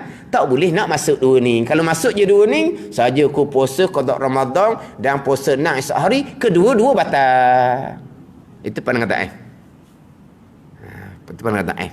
Tapi tak sedap bunyilah batal kedua-dua. Bukan batal puasa senang. Batal dengan puasa qada. Lepas tu kalau kita orang jenis rajin puasa, qada dulu, puasa senang kemudian. Kalau kita jenis rajin puasa. Tapi orang tua-tua kita memang dihipung. Memang dihipung. Puasa qada dihipung dengan puasa senang. Jadi isu je, ada kata boleh himpung, ada kata tak boleh himpung. Isu dia puasa sunat wajib ta'yin ke tak? Isu di situ pada ni. Punca khilaf di situ. Puasa qada wajib ta'yin, puasa sunat wajib tak ta'yin. Pandangan muktamad tak wajib ta'yin, boleh himpung. Pandangan ta'yin kata wajib ta'yin, tak boleh himpung. Dia gitu. Ada ni. Kita pergi pada bab niat ni. Kita nak cerita bab muqaranah ni. Balik pada cerita bab niat, masuk dengan niat puasa. Niat puasa dah ayah dah kita hari yang ke-10 dah ni, 10 sebelah. 10 dah hari ni. Tapi kalau hak himpun puasa qada dengan puasa senang tu, tu relevan lah tu dah. Relevan lah orang panggil. Biasa ni jadi isu sama. Ada kata boleh himpun, ada kata tak boleh himpun. Pandangan pertama boleh himpun. Pandangan tak boleh himpun, bahkan kalau himpun kedua-dua puasa tak sah kedua-dua. Puasa qada pun tak sah, puasa nang Syawal pun tak sah. Kalau tak sah puasa nang Syawal saja sedap ke dengar dah. Ni tak sah kedua-dua. Walaupun tak sekalipun, kalau kita boleh elok daripada himpun, kita eloklah. Tapi kalau kita jenis malah nak puasa, himpun lah. Kalau kita jenis rajin puasa, maka kita buat asing-asing. Qada kemudian barulah puasa nang. Jadi kita cerita semula berkaitan dengan ketahui ilmu bahawa bagi istihdar dan muqarrarah itu terbahagi dua bahagi. Wallahu a'lam.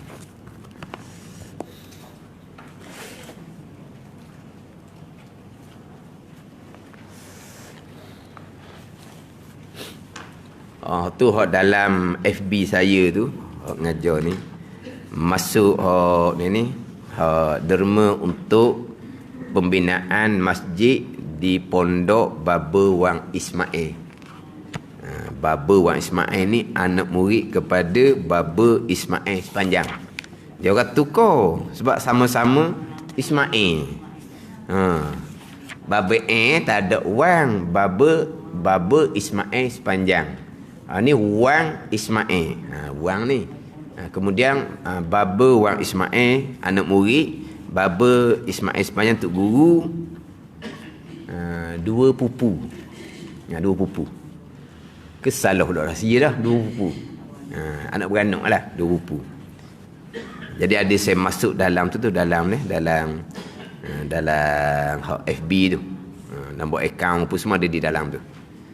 Kemudian semalam alhamdulillah lah di Masjid Wadar Kolang boleh 10,000. Boleh 10,000, lepas tu capur dengan orang lain-lain tu boleh RM910. Jadi RM10,910. RM910 tu ada RM50, ada RM100 gitulah. RM910. Hak stokor RM10,000.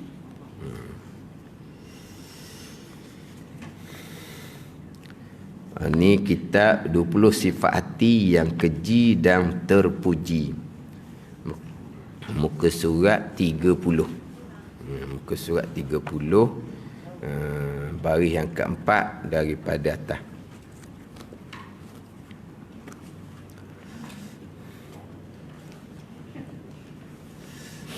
Qala al-muallifu rahimahullahu ta'ala wa nafa'ana bi'ulumihi amin. Pertama, menyesali maksiat yang telah dilakukan. Ini masuk kepada rukun taubah. Rukun taubah ada 3. Rukun taubah ada 3. Jadi rukun taubah yang pertama menyesali. An-nadamu, nadam, menyesali, sesal maksiat yang telah dilakukan.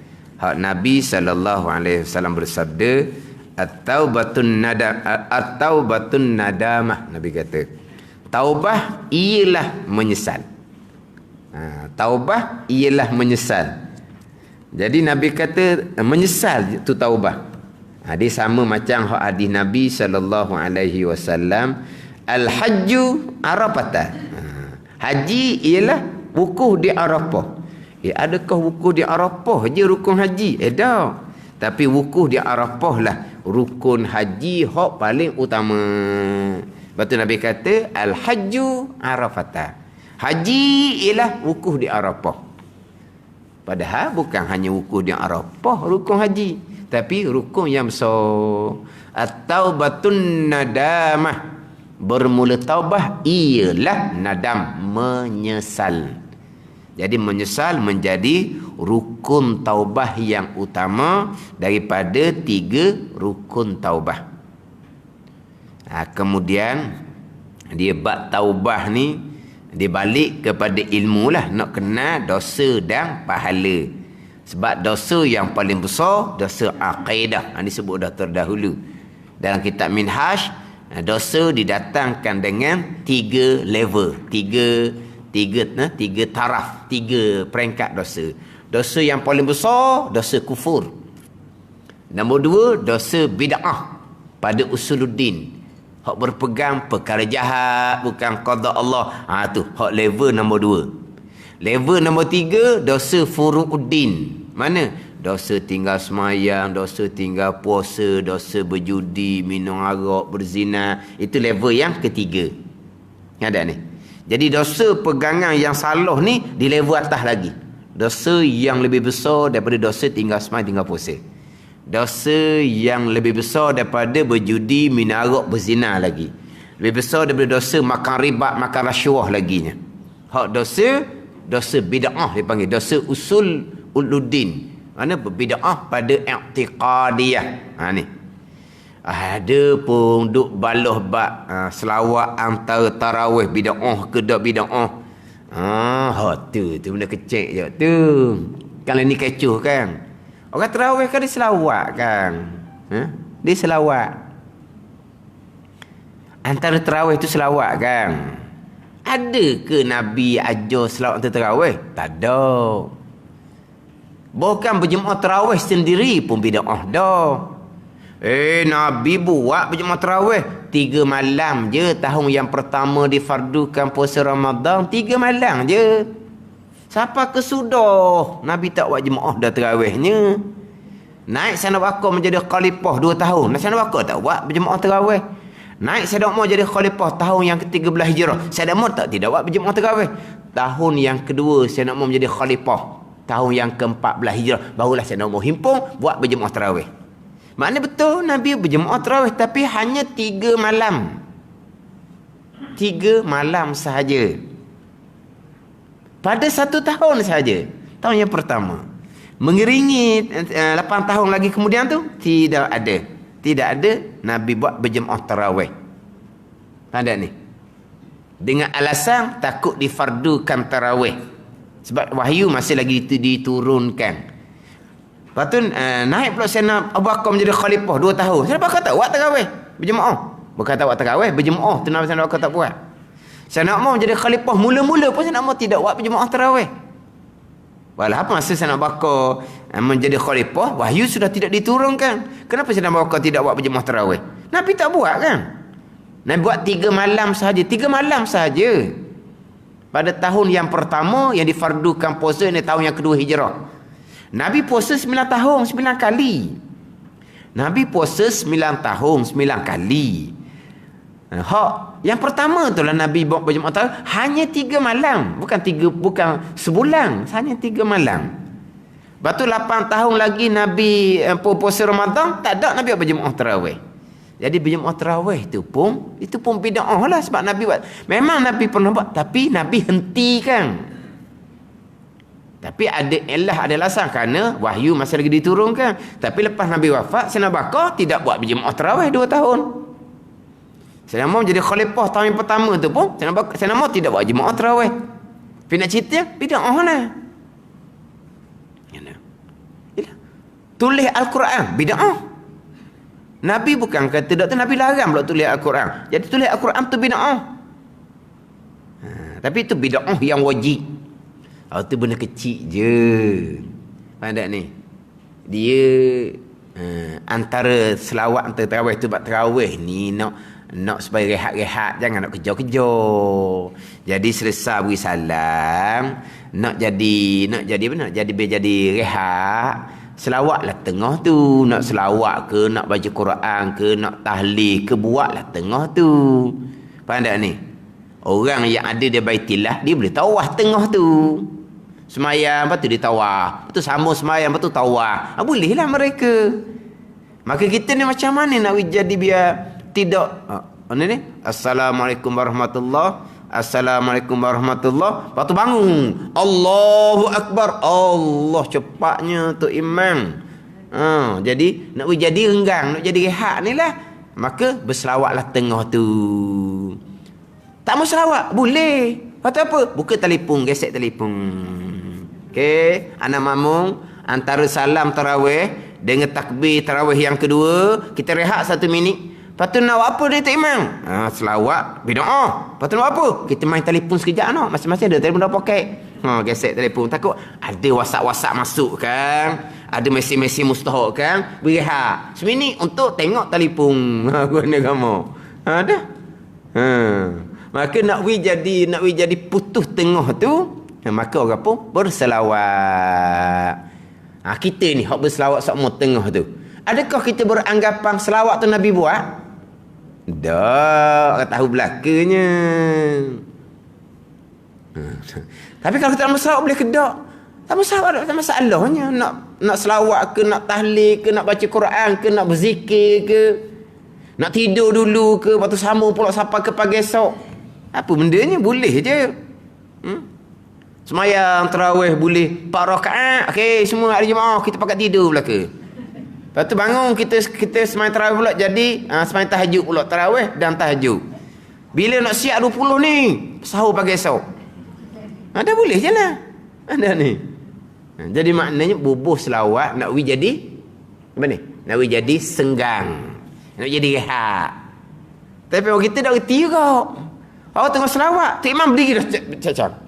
Berdiri dah Tok Imam. Orang tengah selawat lagi nak biar jadi apa? Betul tak? Allah kata Tok Imam ni pun duduklah dulu. Dah Tok Imam ni. Orang selawat dah berdiri, Allahu Akbar. Allah kata, nak pergi ke mana kata Tok Imam ni? Ada satu kisah. Malam saya jadi Tok Tarawih, jangan selawat. Jangan selawat. Bid'ah. Bid'ah. Lepas tu kamu nak buat apa? Saya nak tazkirah antara tarawih. Dah tazkirah Nabi buat ke? Tak juga. Lepas tu sekarang malam saya di Tok Tarawih, jangan selawat. Aku dah selawat ikut dia. Kemudian dia buat apa? Dia tazkirah antara tarawih. Sekarang ni selawat antara tarawih Nabi tak buat. Dah tazkirah Nabi buat ke tak? Tak juga. Lepas tu kenapa kamu buat tu dah bid'ah? Tazkirah dah bid'ah. Selawat je bid'ah. Apalah. Ada bahasa gitu. Tu bid'ah, ni bid'ah, ni bid'ah. Tahlil bid'ah. Ada. Lepas tu lama-lama anak murid dah reti bahasa. Dah reti bahasa anak murid. Tugu dia kata tahlil bid'ah. Tanya ada kematian, dia panggil tugu dia, Ustaz, amalan ni ada tahlil. Ustaz tu pula pergi. Allah kata sama bengong. Anak murid pun dah reti. Dah ustaz tu kata tahlil bid'ah, kamu panggil dia buat apa? Ya ustaz tu pula dia kata bid'ah, kamu pergi buat apa? Kita pun malam tu dengar bunyi tahlil tak pandai je. Bunyi siapa pula dia share tahlil tak pandai. Tengok-tengok hak ustaz kata tahlil bid'ah, bawa tahlil. Patut bunyi tak pandai kerana bid'ah. Kata ngaruk sungguhlah. Dah orang panggil gilah Allah. Ustaz, tahlil ni ustaz. Awak dah reti ke saja? Bid'ah kan panggil apa saya? Jawablah gitu. Ni dia gi boleh ada. Tu sebalah lah tunya. Tu bab furung je. Ni bid'ah i'tiqadiyah. Bid'ah pegangan. Ni hak dosa, hak level yang lebih tinggi daripada dosa. Hak tinggal semayang, tinggal puasa, berjudi, minum arak, berzina, makan riba, makan rasuah. Bid'ah maknanya dosa hak bab pegangan yang bid'ah. Hak atas sekalinya dosa hak kufur, pegangan yang kafir ijma' ulama. Itu nombor 1. Dan kitab Minhajul Abidin. Kita nak kenal dosa ni lah pokok pangkalnya balik kepada ilmu. Tanpa ilmu tak ada taubah. Saya nak bertaubah, dahulu saya tak semayang, sekarang saya nak semayang. Dahulu kamu tak semayang, berdosa besar. Kamu jahil hukum hakam semayang, itu dosa besar yang lain. Kamu jahil akidah, itu dosa besar yang lain. Kamu jahil berkaitan sifat-sifat kecelaan di hati, itu dosa besar yang lain. Sekarang kamu nak semayang, kamu tinggal ada dosa besar, tinggal semayang. Kamu masih lagi jahil berkaitan hukum semayang. Kamu kena belajar semayang. Kamu kena belajar berakidah. Pandai ni. Sebab itulah kata bertaubat pokok pangkalnya adalah ilmu untuk kena dosa dan pahala. Jangan kata semayang tinggal semayang berdosa. Semayang tidak melengkapkan syarat dan rukun, itu pun dosa besar. Walaupun rupa semayang, hukumnya belum semayang, walaupun nampak rupa semayang sekalipun. Pandai ni. Hak tak semayang jelas dosa besar. Hak semayang yang tidak melengkapkan syarat dan rukun dosa besar. Hukum tak semayang tapi tak sedar dah lah, sebab buat dah semayang. Orang yang tak semayang sungguh-sungguh ni disedar dia salah. Orang yang sudah semayang tetapi tak belajar, syarat rukun tidak disempurnakan, hukumnya tak semayang. Tapi disedar tak dia hukum tak semayang, disedar dia semayang dah dia rasa. Lepas tu kata nak taubah balik pada ilmu. Kita belajar bab akidah salah, kita bertaubah. Kita belajar bab fiqh salah, kita bertaubah. Kita belajar bab sifat hati salah, kita pun bertaubah. Menyesal kerana kita berpegang akidah yang salah, kita pun kembali kepada akidah yang sebenar. Kita menyesal kenapa? Kerana kita semayang tak betul, kita semayang yang sebenar. Kita menyesal kenapa? Kerana riak, ujub, takabur besar di hati kita. Kita menyesal, kita tinggal sifat kecelaan, kita bersifat dengan sifat kepujian. Jadi nak menyesal daripada maksiat yang telah dilakukan ni, kena tahulah mana dia dosa, mana dia maksiat, terutama sekali dosa akidah. Itu hak nombor 1. Kemudian menyesal daripada dosa yang dilakukan ni, menyesal kerana Allah. Menyesal kerana Allah. Jangan menyesal kerana lain. Kenapa menyesal? Daripada dahulu berjudi, menyesal lah kerana habis harta benda jadi apa ke dana. Dah angin taubah gitu. Kenapa kamu menyesal? Kerana orang tahu belaka saya buat salah, malu saya nak bermuka mana lah. Menyesalnya saya. Tak kita tahu apa. Kenapa menyesal? Kerana kena penjara. Menyesalnya lah kena masuk penjara. Tak kita tahu apa. Menyesal kerana Allah. Apa kita tahu apa? Kang orang yang kena takak tu Kang, dia menyesal ke tak? Dia menyesal. Menyesal kenapa? Menyesal kerana terpisah dengan keluarga, kena penjara, menyesal, menangis dianya. Taubah ke tak? Tak. Kalau tidak kerana Allah. Kan orang penjara tu kan menangis kan. Reboh dia mula-mula jatuh hukum tu menangis. Menyesal kepada Allah, menyesal. Panggil taubah ke? Kamu menyesal kenapa? Kerana kena penjara, kerana terpisah daripada keluarga, kerana kena buang kerja. Menyesal itu bukan taubah. Dia hak menyesal, hak rukun taubah ni menyesal kerana Allah Subhanahu wa taala. Menyesal kerana kita takut akan seksaan Allah Subhanahu wa taala. Itu baru dipanggil menyesal rukun taubah. Menyesal kerana Allah. Jangan menyesal kerana yang lain. Menyesal kerana yang lain tidak dipanggilkan bertaubah. Itu rukun yang pertama. Yang kedua, berhenti daripada melakukannya, melakukan maksiat. Kena berhentilah, al-iqla' dia panggil. Jangan pula menyesal tapi sentiasa buat. Itu tak kita taubah. Menyesalnya lah mengumpat. Tuhan larang tu tapi mengumpat juga. Tidak kita ubah gitu. Menyesal ke tak? Menyesal lah. Lagi kena bayar dengan pahala di padang mahsyar. Yang kita duk ngupak orang ni kena bayar dengan pahala. Allah menyesal sungguhlah buat benda Tuhan larang. Lepas tu sedang ngumpat pula. Pasal ni kata menyesal dah. Ni ngumpat juga ni. Lagi tak kata duk sumbak sini. Tak selesa dia kata. Tu tak anggi bertaubah. Bukan kalaulah diminta ampun, tapi dia mengekali juga maksiat. Nabi kata kal mustahzi'u bi rabbi, seperti orang yang istihza, Orang yang menganyi-anyi dengan Tuhan orang panggil.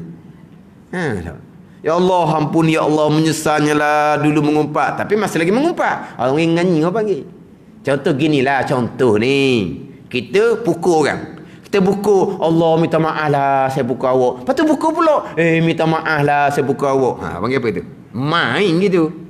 Minta maaf, lepas tu kita pukul dia. Lepas tu minta maaf pula, lepas tu pukul dia. Lepas tu minta maaf lah, pukul dia. Minta maaf panggil gitu. Atau panggil orang mempermain-main gitu. Jadi menyesal, yang keduanya kena tinggal. Berhenti daripada melakukan maksiat.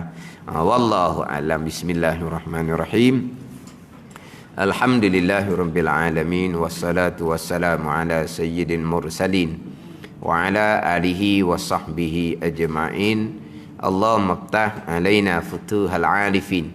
Allahumma allimna ilma akdamin wa fahimna famas sabiqin warzuqna ruqat talibin. Allahumma zidna ilma wa alhiqna bis salihin. Wa sallallahu ala sayyidina Muhammad wa ala alihi wa sahbihi wa sallam.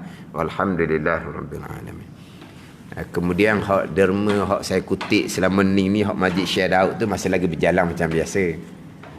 Cuma sekarang jadi dua lah. Hak pondok Babu Ismail dengan hak Masjid Syekh Daud.